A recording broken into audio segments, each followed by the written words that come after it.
You know what's the best part of Team Fortress 2? Playing Team Fortress 2. Okay, the script is off to a terrible start. The game doesn't have any real progression like other shooters. You don't level up weapons to change little bits about them. There's no leveling up a class to get better stats with them. What you see is what you get with this game. I mean, yes, if you play casual, you level up, which does nothing. And since there's nothing pestering you about getting to the next level or getting better upgrades, it almost subtly promotes differing styles of playing the classes the game presents. I mean, you could use the best loadout competitively, trying to maximize the benefits out of a class and minimizing the weaknesses they have, but nothing is demanding you do that. You could put on weapons that are objectively worse, but are goofy and fun to mess around with. The game lets you experiment with doing goofy things, making every weapon in the game less of a weapon and more of an extension of the player's own playstyle and creativity to their approach with situations. That's kind of the accidental beauty of Team Fortress 2. In other shooters and games, you feel like you have to play the game in the most optimal of ways to get ahead of the enemy player. In TF2, however, the game allows you to do whatever you want. It's kind of beautiful in that way, but there's a problem. How am I going to count all the stupid things happening in the game at all times? How am I going to count how many people I kill, or how many doorways I walk through, or how many times my character has taken a step with their left foot? It's a shame that there's nothing to count any of this.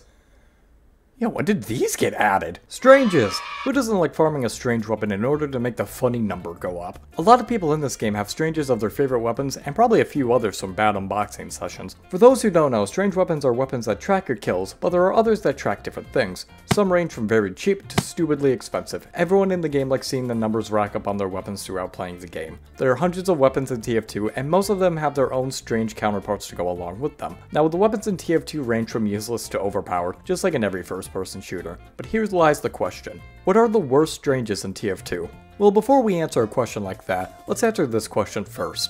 What makes a good strange weapon?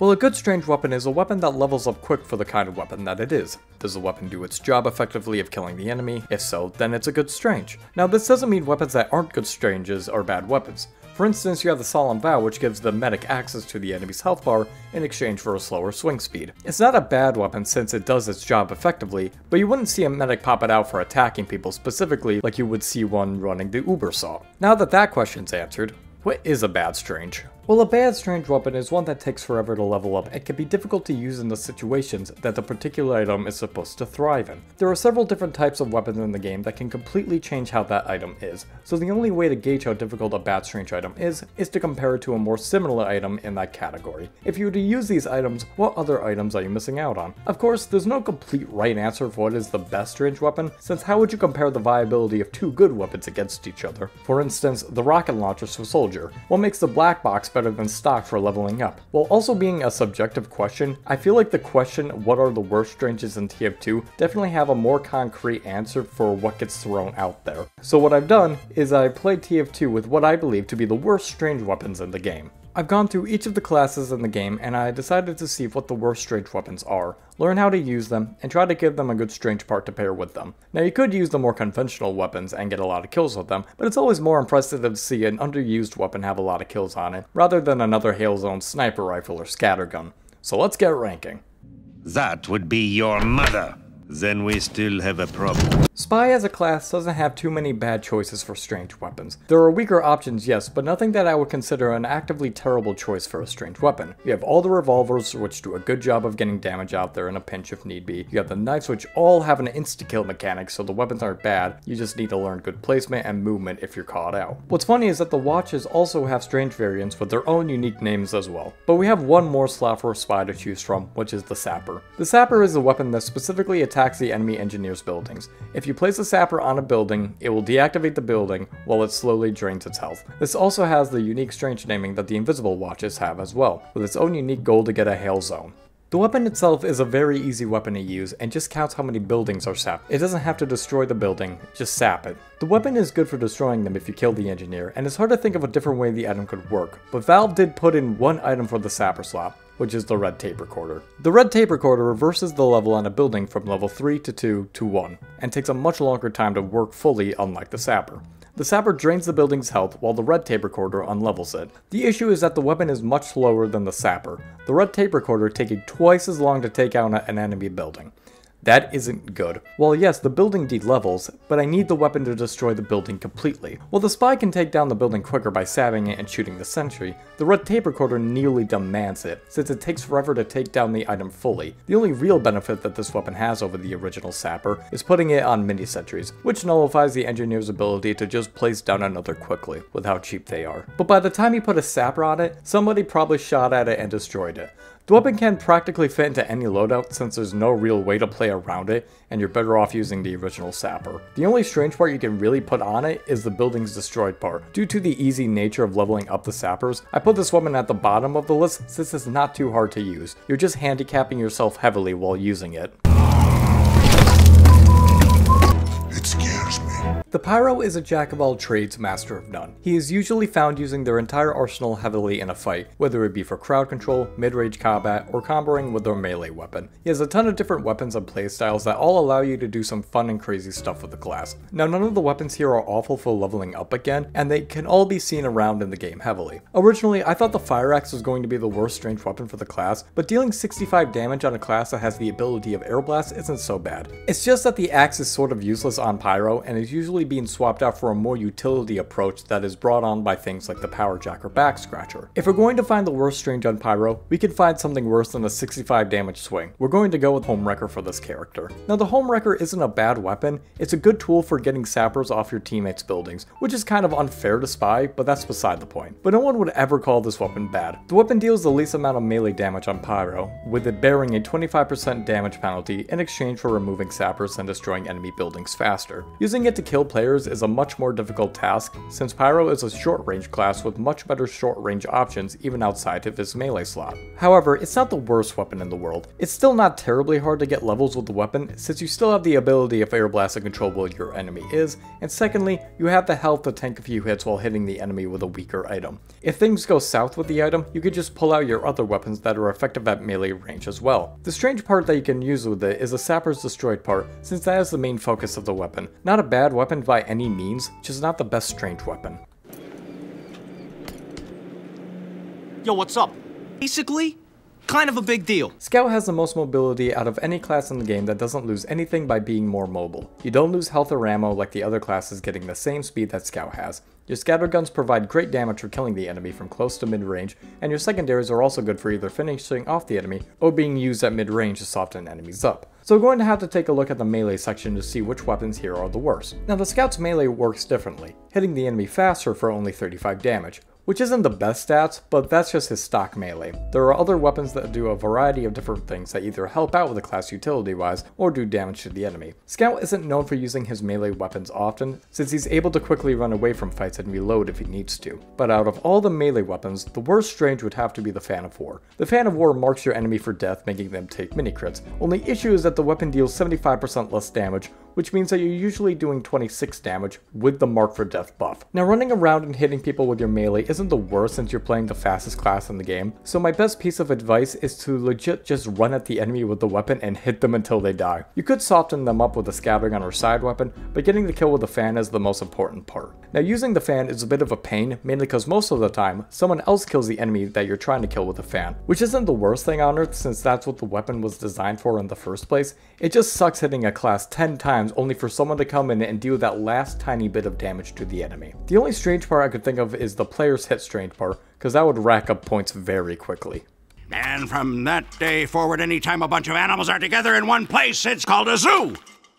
Unless it's a farm! Soldier is a very simple class when you first look at him. He has a rocket launcher which does great damage from close to mid-range, he has a shotgun if he runs out of ammo in firefights, and has a variety of melee weapons that are usually reserved for utility. None of his primaries would be contender for worst range in the class, and his melees are quite useful in what they provide. In fact, most of his secondaries are quite good as well for getting a strange, since they're all either useful and easy to rank up, or fun to use outright. While one of them is fun to use, no one would dare call it useful in regards of what you're giving up to put in that slot. The Righteous Bison is Soldier's laser pistol that gets you a lot of respect in the game, and leaves you with a weapon that is incredibly difficult to use. You replace your shotgun with a slow projectile weapon that is hard to aim with. In comparison to the shotguns where you have to flick, the Bison requires you to trail your shot heavily as to where the enemy is going. You're also losing out on any banners that would help you and your team out and would also net you an easier time ranking something up in the game. The most useful thing about the weapon is that it can hit the enemy multiple times. Really, the best way to get kills with it is to use a rocket launcher for good damage first and then try to kill the enemy with the weapon. The best part I could think to put on the weapon is the long distance kills part, since killing someone from far away with this item would be quite an achievement. What makes me a good Demoman?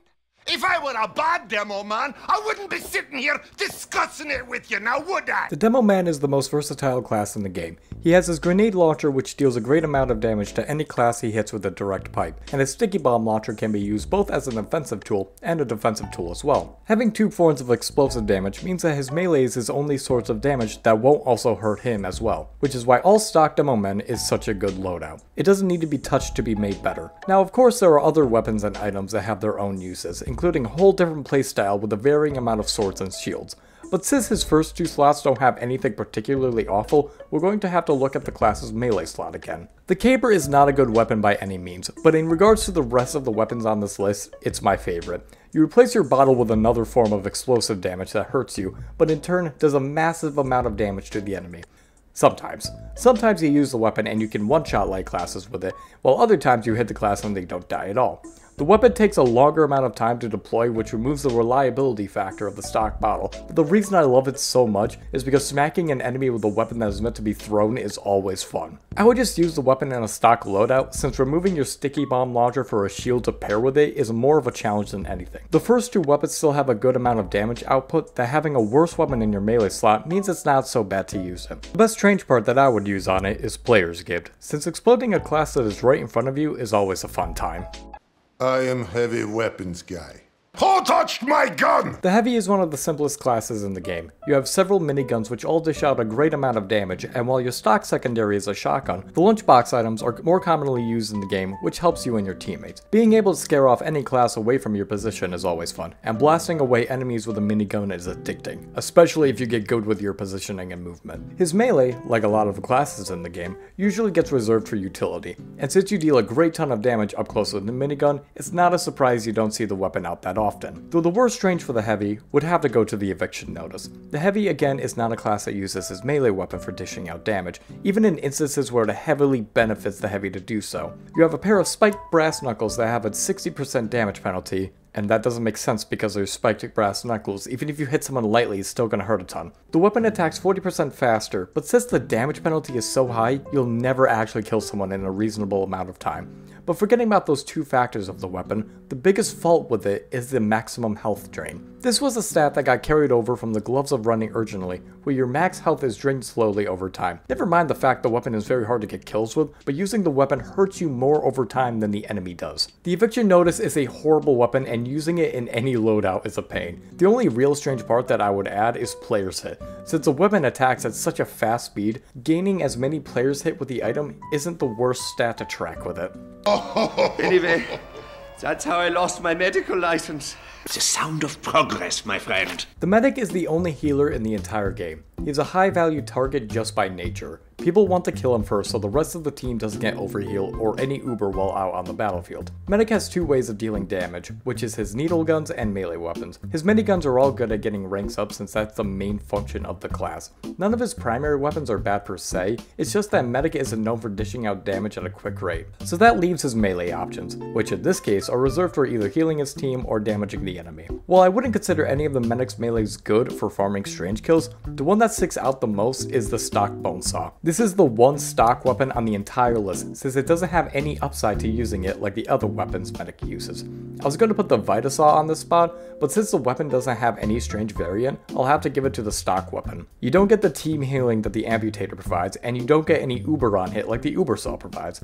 There's no upsides other than just being reliable, but since Medic isn't known for attacking people, it's incredibly hard to get any kills with the weapon. Other than being caught out when your pocket dies and trying to get a kill with it, there's no real strategy to it except maybe using the Crusader's crossbow for good damage on the enemy, and then using the bone saw. But this implies that any of the other classes wouldn't destroy you insanely quickly if they're competent. Really, the only good strange part that I would want on the item is players killed while at low health, since if you bust out medic stock melee, you're probably at low health anyway. I solve practical problems. The engineer has what I would consider the best unlocks in the game. While the weapons aren't the best in the game overall, I wouldn't really point to any of these weapons as bad or even overtly situational. I feel like they all get used a fair amount from game to game, and they all have their own times on when they get used, and they each provide their own fun learning curve. All of his primaries are pretty great along with the secondaries that are able to track kills. Even the wrenches count how many kills you get with a sentry gun, which makes them very easy to level them up. Which means that we have to look at one of the primary weapons that engineer has that gets commonly referred to as worst weapon in the game. The Thompson is a laser firing projectile based weapon that isn't fun to use since the projectile is so slow and does such little damage up close. Much like the Bison, you have to trail your shots of where the enemy is going to go rather than where the enemy is. Except the reason why the Bison is not as bad as the Thompson is the fact that the Righteous Bison is a secondary. You still have a rocket launcher to play around with if you need the weapon. With the Thompson, that is your main weapon to use. Your secondary isn't going to help since it's mainly an assist weapon. You don't get much reward for hitting the enemy since it takes several shots to take them down. Okay, can I just mention I almost lost that fight? Like, he handicapped himself for that fight. If you decide to use this weapon and get some kills with it, I salute you, because this is probably the toughest primary weapon to use in the whole game. The only strange part I could think of is dominations, because if you can dominate someone using this weapon, you have truly mastered the game and all of its ins and outs. Boom. Headshot. Will the difference be in one has a job and the other's mental sickness? Ah, the sniper. Who doesn't like playing a class that is able to stand at the back of the battlefield and get headshots all day long? I'm not the biggest fan of how this class was designed, since the other classes have to give something up when they get into battle, like their positioning, their own health. Sniper doesn't really have that and is able to stand at the way back getting kills. The best way to deal with a sniper is to get a sniper yourself or else you won't be able to do anything. Never mind my sniper rant, none of the main weapons he has in his arsenal are bad, and his melees are also fine for getting kills as well. His SMGs can be a bit difficult, but if you learn to track with them, you'll be fine in the average game. And since his Jurati is wicked easy to rank up, that leaves one last item to be ranked. The Razorback is a tool that removes your SMG and replaces it with a shield that will protect you from a backstab. That's it. There's no real way to improve using the weapon, and you just toss it on your back and hope spies stab it in order to get points with it. To my knowledge, this is the only strange weapon in the game that's like this, where you're not the one doing anything to gain strange points, you need the enemy to do something to you in order to get points with it. That sucks. Since the weapon's been out forever, spies know not to stab the sniper and they will opt out of stabbing you and just shoot you instead, meaning that you'll never get this weapon leveled up in a decent amount of time, and you will never get any strange parts to put on it since it doesn't do anything except counter one of the 9 classes. Yeah, hi, editing the big here. So after doing just a wee bit more research, I actually learned that the Razorback has a different leveling system. You only need 850 backstabs blocked in order to get a hail zone, but the point still stands that it would still take forever to level up because you're not in control of it. And with that, every single worst strange weapon in the game has been ranked. There may be some items on the list that aren't in the right spot for some viewers, but to me this is the definitive "this weapon sucks for leveling up" list that I could think of. If you want to get a high ranking strange on a bad weapon, then this list is for you. But with that, see you next time.